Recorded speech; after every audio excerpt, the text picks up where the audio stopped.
Well, the key political message of our times is this: when your policies turn out to be bad for the voters, it's probably a good time to change your policies.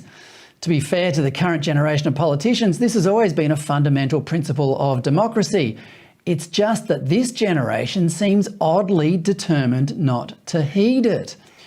We are watching it pan out in the United States right now as Democrats refuse to concede they have wrought anything but carnage on the US economy and social fabric, and will today reap the rewards for that by probably losing both houses of Congress.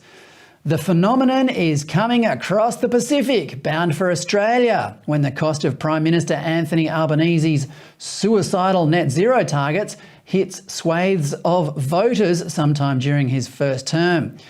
If he doesn't pivot then, his time at the highest office might be shorter than Joe Biden's. But first, this democratic reckoning is making a stopover in New Zealand, where the ruling Labor Party is reeling from some bad polling as a result of rampant inflation, high mortgage rates, and a government led by a woman with a messiah complex. Otherwise, dismiss anything else. We will continue to be your single source of truth. We will provide information frequently. We will share everything we can, everything else you see, a grain of salt. And so I really ask people to focus on that. When you see those messages, remember that unless you hear it from us, it is not the truth. Well, why would a government that is the sole source of truth need to change? The Deputy Leader of the ruling Labor Party, Kelvin Davis, said yesterday that despite increasing criticism from voters about the party's pernicious climate change policies and the lowest polls since taking government 5 years ago, quote, we must not waver, unquote. Yeah, good luck with that one, mate. Elections are due by January 2024 to find out if Labor has a chance or if New Zealanders are finally going to wake up from their woke nightmare. Let's get in Oliver Hartwich of the conservative think tank, the New Zealand Initiative. Oliver, welcome. Great to be with you. First, Oliver, I'd like you to listen to this grab of Jacinda Ardern addressing the Labor conference in Auckland on the weekend.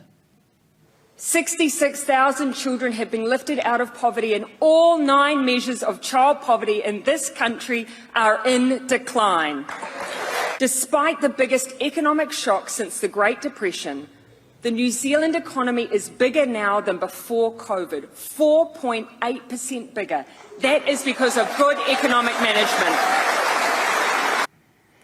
Well, there are 2 claims here, Oliver, that she has made both children and the economy better off through her good political management.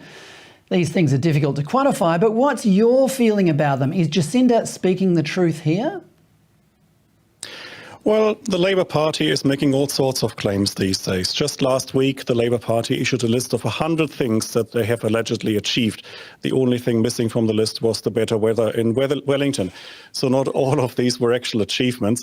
I think you have to actually take this with a grain of salt. When Jacinda Ardern talks about the economy doing well or doing better now than before COVID, well, I mean, if you give me a few dozen $1 billion to stimulate the economy, I can probably generate some economic activity out of that too. The other thing is actually to say that a lot of the demographic factors and social factors that we can see are not really working in Jacinda Ardern's favour.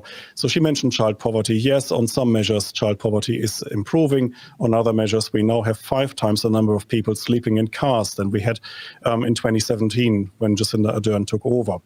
We also see that there is a rising bill for emergency accommodation. So she hasn't actually fixed the housing market. It was one of the promises, of course, she made in 2017 that she wanted to really alleviate poverty and homelessness and build 100,000 homes. Well, we know what happened to that promise. She didn't get anything done. And on some measures, the country has really gone backwards.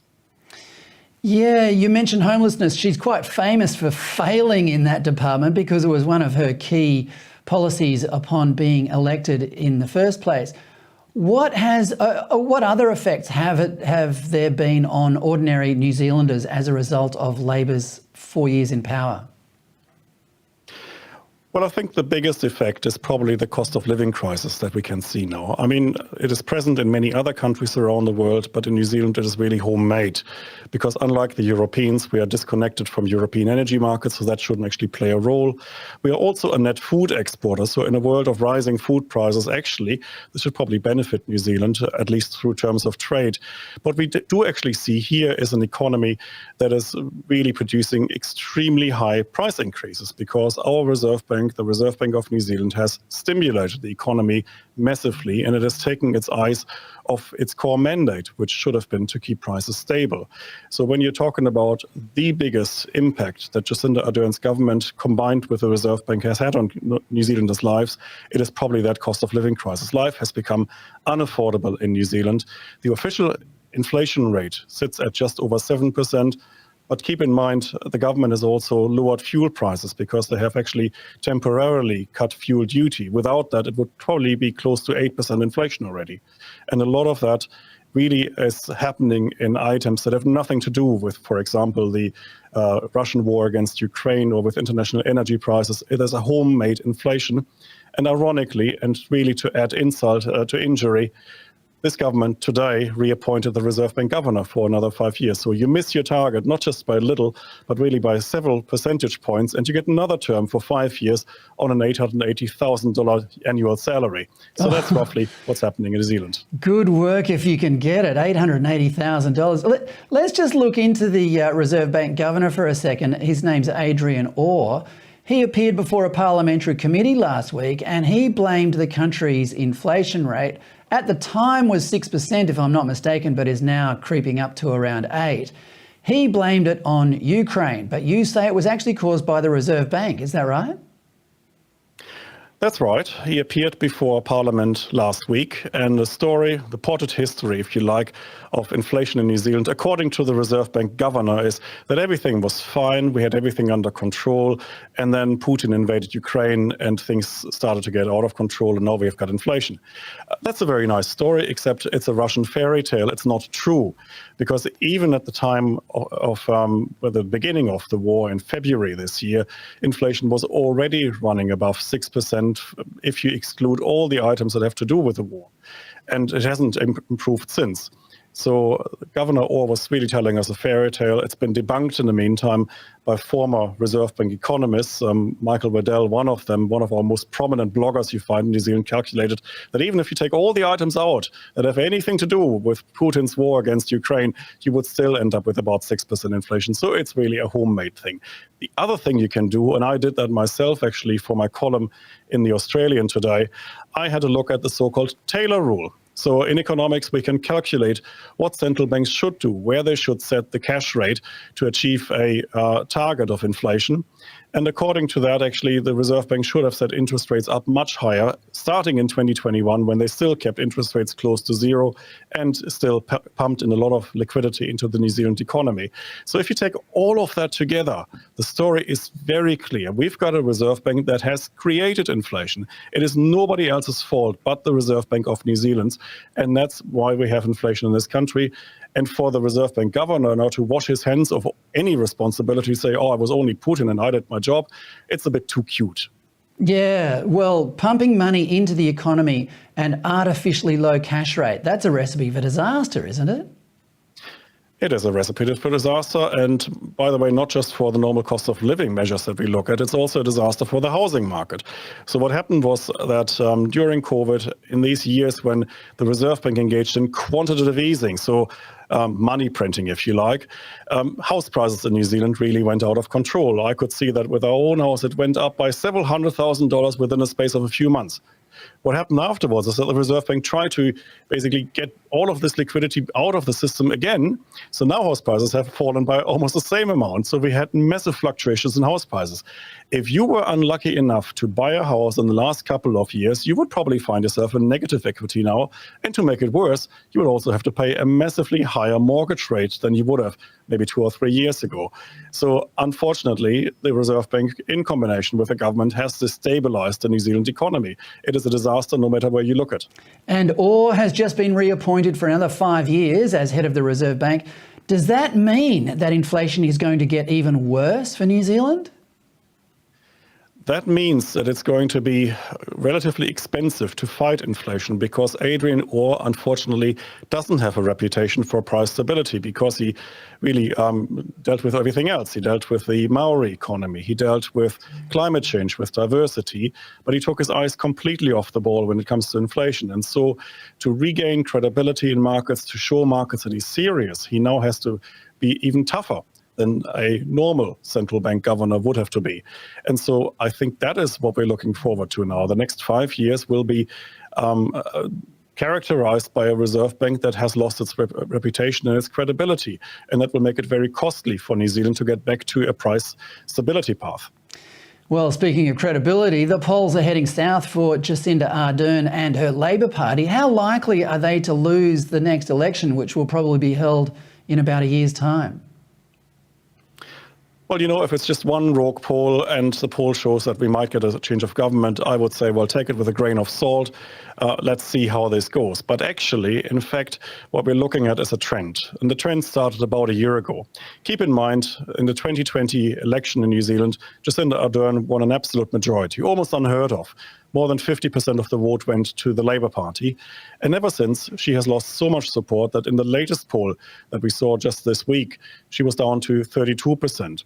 Based on that poll, the centre-right opposition would have 65 out of 120 seats in Parliament, so a comfortable majority.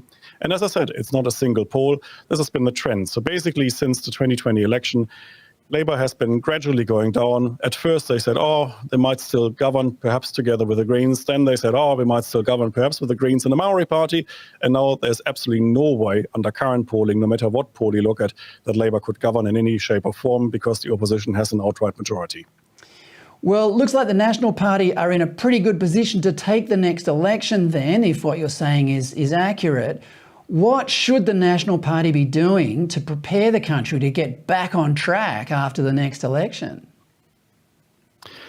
Well, the National Party can probably play it safe. At least that's the signals we get out of the National Party. They think if they don't make too many mistakes before the election, it is theirs for the taking. The problem is, of course, that's not enough for the country. The country needs credible policies. The country needs to have a program to really get us back onto our feet, because under this current government, we have seen too many of our institutions damaged. We've already talked about the Reserve Bank, but it's actually true for the wider government in Wellington. We need serious reforms in practically every single area of public policy, starting with education. We need reforms at the Treasury. We need a different leadership for the Productivity Commission. We need changes at Immigration New Zealand, at the Ministry for Business, Innovation and Employment. You basically go through all our government departments in Wellington and they need a reset. And that's what the opposition now needs to think about. How do we get a reset done when the public service actually seems to be so wedded to the current political setup? That's it. So for national and...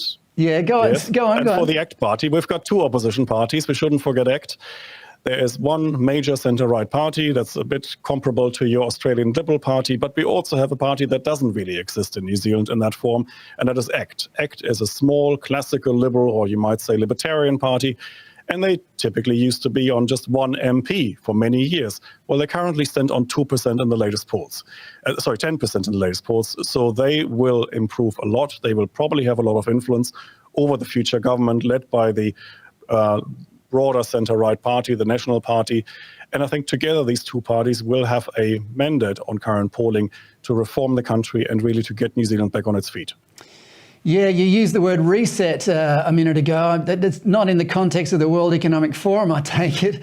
Now, tell me about Christopher Luxon, the new leader of the National Party. Is he the equivalent of, say, Georgia Maloney in New Zealand? No, and I don't think he would quite see himself that way. No, Christopher Luxon, I must say, I've known for a long time. He used to be a member of the organisation I lead, the New Zealand Initiative, when he was the CEO of Air New Zealand. So I've known Christopher for a long time before he entered politics. Christopher is a very good manager. He has actually shown that at Air New Zealand and at his previous job at Unilever in Canada. He is a good people manager. We have seen that. So he's someone who knows how to lead a company. He now is in a process of having to figure out what the differences are between leading a company and leading a country. So in political terms, he is still relatively new to politics. He's only been elected to Parliament in the 2020 election. but he's already sending the right signals that he's ready to take on the country and actually take it as a turnaround job, which it is. And actually, he's got a stellar business career to look back to. He was CEO of the year at one stage for Air New Zealand. He was actually appointed by Jacinda Ardern, believe it or not, as head of her Economic Advisory Council. So she rates him. And I've got great hope that he, together with his coalition partner ACT, will actually make a material difference to New Zealand's policy settings should he be elected next year. Well, it sounds pretty positive if he is. Now, just before you go, Oliver, a few months ago, you were saying that New Zealand was on the verge of becoming a failed state. Does it feel now like the nation is waking up from its nightmare? Well, I would still say that there is a chance that New Zealand might become a failed state because we are going backwards on every single measure. So if you look at the state of our education system, that's probably the worst indictment on the country. We have recently seen statistics showing that only about a third of New Zealand students pass a basic writing test after 10 years of schooling. That's simply not good enough. We've also seen statistics showing that if you are in a Decile 1 school, you only have a 2% chance of passing that test. And talking about Decile 1 schools, we have also seen that regular attendance, that means students attending at least 90% of the lessons, is down to only 25% in these Decile 1 schools. So we've got a massive challenge ahead on education, for example. And that's just one of the areas in which we need to change, in which we need to improve. Healthcare is another one. Housing remains a problem. Infrastructure delivery remains a problem. So this country has problems in every single policy area. And we've got problems with our major institutions in Wellington. So this new government, if they come in next year, will have a massive task ahead of them. They have to change this country. They have to turn it around. They have to make sure that it doesn't continue on its path towards a failed state. And that's going to be the agenda for the coming years. Well, it sounds like the next election can't come quickly enough. Oliver Hartwich, thank you so much for your time. Thank you.